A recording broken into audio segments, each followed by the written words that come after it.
actos de habeas corpus violaron las garantías del debido proceso y cientos de personas inocentes tuvieron que sufrir largas condenas en condiciones carcelarias vejatorias de la dignidad humana.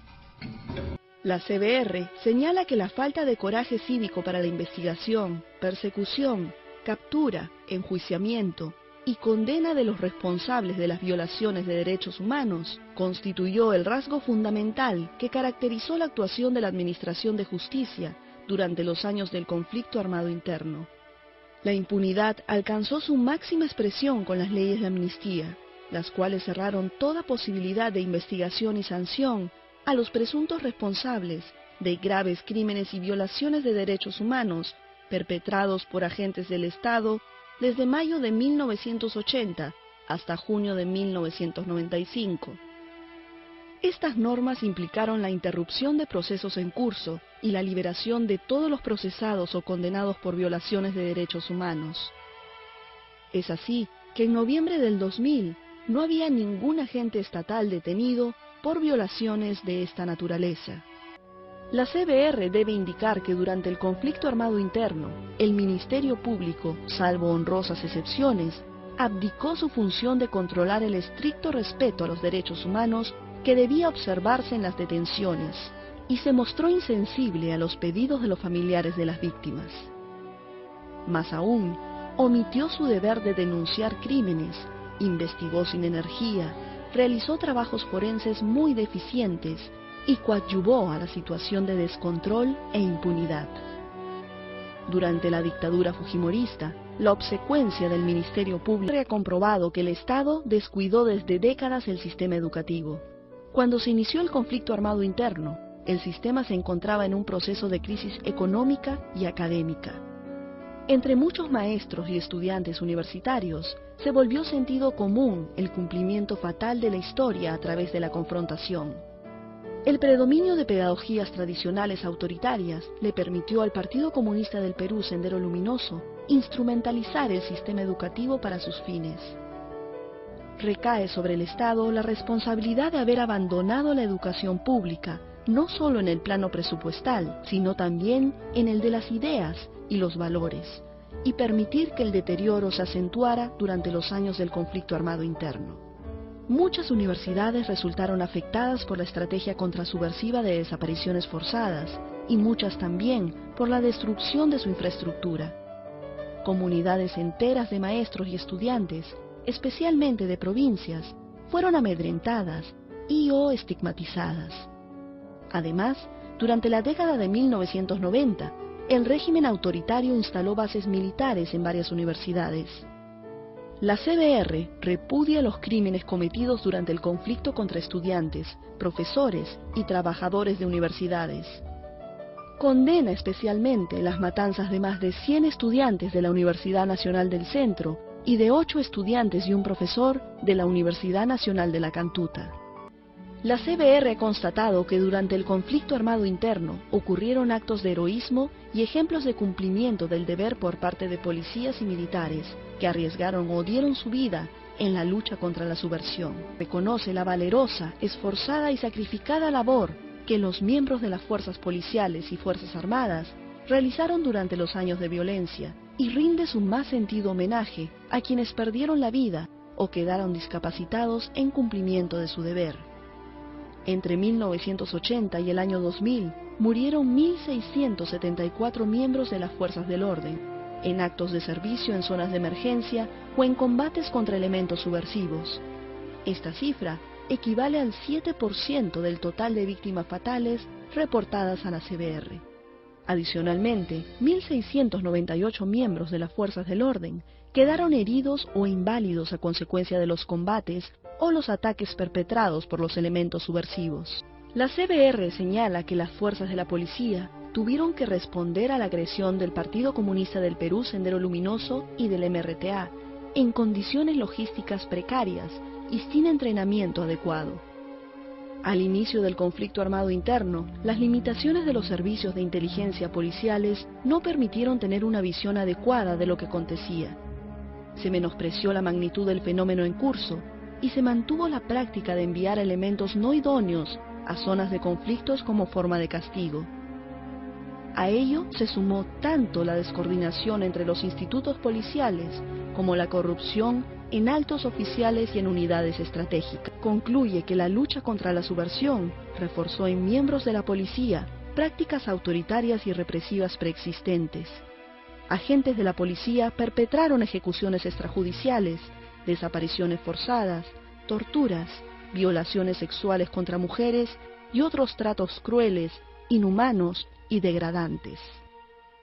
A partir de 1985, las fuerzas policiales tuvieron un mejor conocimiento de los grupos subversivos.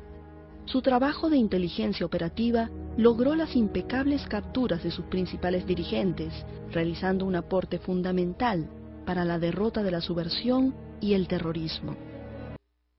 La CBR señala que las Fuerzas Armadas, por decisión del gobierno, tuvieron el deber de enfrentar a los grupos subversivos que desafiaban el orden constitucional y vulneraban los derechos de las personas. Durante los primeros años, las Fuerzas Armadas no tuvieron ni la preparación ni el equipamiento, ni un trabajo de... La CBR afirma que en ciertos lugares y momentos del conflicto armado interno, la actuación de las Fuerzas Armadas no solo involucró algunos excesos individuales de oficiales o personal de tropa, sino también prácticas generalizadas y o sistemáticas de violaciones de derechos humanos, que constituyen crímenes de lesa humanidad, así como transgresiones de normas del derecho internacional humanitario. La CBR concluye que, en este marco, los comandos políticos militares, erigidos en autoridad estatal máxima de las zonas de emergencia, pueden tener la responsabilidad primaria por estos crímenes. El Poder Judicial debe establecer el grado de responsabilidad penal de quienes dirigieron los comandos político-militares, ya sea por haber ordenado, incitado, facilitado o encubierto estos hechos, o bien por haber omitido el deber fundamental de ponerles coto. La CBR señala que un grupo de oficiales de las Fuerzas Armadas diseñó planes autoritarios que tuvieron curso con el golpe de 1992. Dichos proyectos antidemocráticos expusieron a las Fuerzas Armadas a grandes trastornos institucionales. Este proceso de descomposición estuvo caracterizado por la actividad del Grupo Colina, la persecución de oficiales disidentes y la organización de un sistema de corrupción, chantaje y espionaje político dentro de las propias Fuerzas Armadas, bajo la dirección de Vladimiro Montesinos. La CBR señala que durante varios años del conflicto armado interno, la desaparición forzada de personas fue una práctica sistemática en el Perú. Nuestro país llegó a ocupar el primer lugar en el mundo entre aquellos países en los que se perpetraba la desaparición forzada de personas. A esta modalidad de guerra sucia corresponde el 61% del total de víctimas atribuidas a los agentes del Estado. En la gran mayoría de esos casos, 65%, el paradero final de la víctima permanece desconocido hasta la actualidad. Si se aplicase la proyección estadística empleada por la CBR, serían 13.800 las personas estimadas como desaparecidas durante el conflicto armado interno. La ejecución extrajudicial fue un instrumento utilizado de manera persistente y en forma reiterada por miembros del Ejército, la Marina de Guerra y de las fuerzas policiales como política contrainsurgente entre los años 1983 y 1996. La CBR ha recibido reportes que dan cuenta de 4.423 víctimas de ejecuciones arbitrarias por agentes del Estado, en las cuales se ha logrado determinar la ubicación de los cadáveres de las víctimas. Adicionalmente, se han reportado 2.911 personas cuyo paradero se desconoce. La CBR ha logrado identificar 122 masacres cometidas por agentes del Estado. La CBR ha elaborado un registro nacional de sitios de entierro. Hasta el término de su mandato, la CBR registró 4.644 sitios de entierro en el país. Logró constatar preliminarmente la existencia de 2.200 y realizó 3 exhumaciones. Estas cifras superan ampliamente las estimaciones preliminares y confirman la importancia de impulsar y ejecutar el Plan Nacional de Intervenciones Antropológico-Forenses, recomendado por la CBR para identificar las posibles víctimas y alcanzar justicia. En el conflicto armado interno, la tortura se utilizó brutal y extensivamente en 22 de los 24 departamentos del país, como medio para obtener información y como método de castigo, intimidación y control. De los actos de tortura registrados por la CBR, el 75% corresponde a acciones atribuidas a funcionarios del Estado o personas que actuaron bajo su autorización. El Partido Comunista del Perú, Sendero Luminoso, es responsable de 23% de los actos de tortura denunciados. La CBR señala que durante el conflicto armado interno, el desplazamiento masivo desde las zonas de violencia constituyó un doloroso proceso de desarraigo y empobrecimiento de cerca de 500.000 de peruanos y peruanas, en su mayoría quechohablantes. La población desplazada vio afectadas sus redes sociales y debió adaptarse con gran sufrimiento a las nuevas circunstancias. Quienes abandonaron sus hogares en búsqueda de refugio por temor a ser víctimas directas de la violencia, fueron en muchos casos estigmatizados y discriminados en escuelas, barrios y centros de trabajo. Del total de abusos y violaciones de derechos humanos reportados a la CBR, el 12.8% fueron cometidos contra menores de 18 años. De acuerdo con la información recogida por la CBR, 891 niños y niñas fueron asesinados durante el conflicto armado interno. Toda una generación de niños y jóvenes ha visto truncada o empobrecida su formación escolar y universitaria como resultado del conflicto. Ellos merecen atención preferente del Estado. El informe final de la CBR ha sacado de la invisibilidad el hecho intolerable de que a lo largo del conflicto armado se produjeran numerosos actos de violación sexual a mujeres. Esta forma de tortura tiene como responsables, en primer lugar, a los agentes del Estado, a quienes se adjudica el 83% de los casos denunciados a la CBR. Las mujeres eran violadas sexualmente en las bases militares, en las incursiones armadas y durante las detenciones o interrogatorios. Las víctimas eran mayormente quechohablantes, 75% de los casos, de origen rural, 83% de los casos, teniendo la mayoría de ellas entre 10 y 29 años de edad.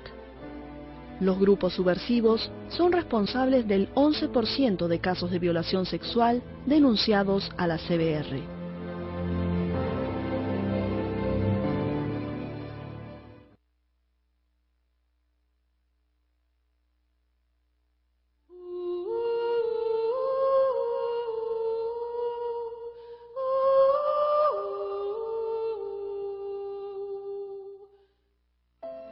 Las mujeres fueron afectadas también por la desaparición y muerte de sus familiares en manos del Partido Comunista del Perú, Sendero Luminoso, y o de las fuerzas contrasubversivas. Ellas, en su condición de madres y esposas, se hicieron cargo de la búsqueda de familiares, así como de las denuncias y reclamos de justicia. En este proceso, ellas fueron también objeto de delitos y violaciones de sus derechos humanos, asedio sexual, violaciones, detenciones, torturas, desplazamientos y trabajos forzados. Las mujeres fueron utilizadas como un medio para hacer hablar bajo amenaza a sus seres queridos. Los efectos del conflicto comprometen la salud física y mental de las mujeres de manera diferente a los varones. Son ellas quienes, obligadas a migrar o a desplazarse, tienen que hacerse cargo solas de grupos familiares desestructurados, sin padre, con hijos e hijas que han sufrido la violencia en carne propia. Estas viudas deben enfrentar sin recursos económicos, en condiciones de desarraigo cultural y estigmatización social, la sobrevivencia de la familia. La CBR ha concluido que a lo largo del conflicto armado interno, decenas de asociaciones de la sociedad civil mantuvieron viva la capacidad de indignación ante lo que ocurría, y crearon un eficaz movimiento a favor de los derechos humanos que, organizado alrededor de la Coordinadora Nacional de Derechos Humanos, se convirtió, pese a una permanente satanización en su contra, en un referente ético en el escenario nacional y en un efectivo recurso para que las víctimas pudiesen avanzar en su objetivo de alcanzar la verdad y exigir la justicia. La CBR ha constatado la debilidad de las organizaciones de víctimas durante el conflicto armado interno, porque en la mayoría de casos eran campesinos pobres, con poca conciencia de derechos, difícil acceso a la justicia, débiles redes sociales y escasos contactos urbanos. En tal contexto, la CBR destaca y reconoce la persistencia de la Asociación Nacional de Familiares de Secuestrados, Detenidos y Desaparecidos del Perú, ANFASEP, conformada en su abrumadora mayoría por mujeres ayacuchanas quechohablantes de escasos recursos. 35 mujeres dirigentes de asociaciones fueron asesinadas o desaparecidas. Pero aún en los peores momentos, con tenacidad y valentía, dichas mujeres mantuvieron viva la llama de la esperanza en la recuperación de sus seres queridos y en la aplicación de justicia para los responsables de su desaparición. Las mujeres, líderes de organizaciones populares, también lucharon contra la violencia, poniendo en riesgo sus propias vidas. El 39% de las líderes femeninas muertas o desaparecidas eran parte de organizaciones asistenciales. La CBR ha constatado que durante el proceso de violencia, las iglesias católica y evangélica contribuyeron a proteger a la población de crímenes y violaciones de derechos humanos. Muchas vidas fueron salvadas y muchos otros atropellos fueron impedidos gracias al concurso de estas organizaciones religiosas. La CBR constata que un número significativo de campesinos evangélicos participó en comités de autodefensa, enfrentando a la subversión. Sin embargo, lamenta que algunas comunidades evangélicas no se hayan hecho eco de la defensa de los derechos humanos. Institucionalmente, la Iglesia Católica condenó desde temprano la violencia de los grupos alzados en armas e igualmente las violaciones de los derechos humanos por parte del Estado. Sin embargo, la CBR ha encontrado que la defensa de los derechos humanos no fue firme en el arzobispado de Ayacucho durante la mayor parte del conflicto armado, y deplora que algunas autoridades eclesiásticas de Ayacucho, Huancavelica y Abancay no hayan cumplido con su compromiso pastoral.